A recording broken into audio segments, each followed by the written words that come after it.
जो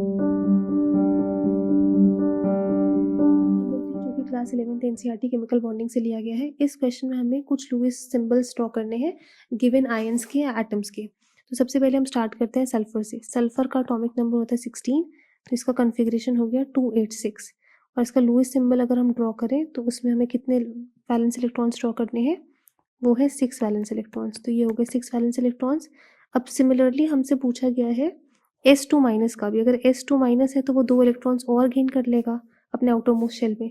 तो अब टोटल नंबर ऑफ इलेक्ट्रॉन्स कितने हो जाएंगे आउटर मोस्ट शेल में, 8। तो अगर हम उसको ड्रॉ कर दें तो S2 माइनस के लिए जो लुईस सिंबल हो जाएगा वो हो जाएगा ये।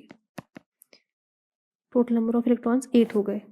अच्छा, अब नेक्स्ट हम क्या लिख सकते हैं, और हम यहाँ पे चार्ज भी लिख देते हैं होल पे 2 माइनस, जिससे हमें शो हो जाता है कि इसने 2 इलेक्ट्रॉन्स गेन करे हैं।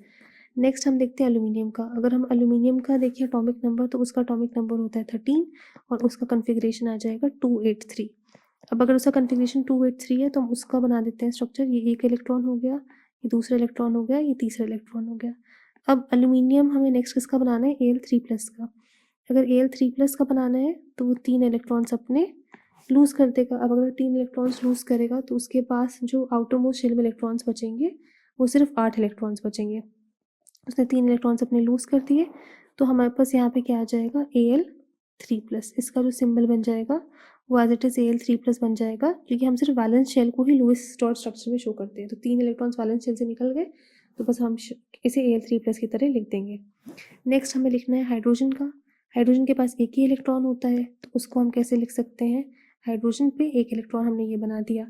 अब हमें लिखना है H- का। H- का मतलब क्या हुआ कि इसने एक इलेक्ट्रॉन और गेन कर लिया। अब हाइड्रोजन के पास कितने हो गए, 2 इलेक्ट्रॉन्स हो गए।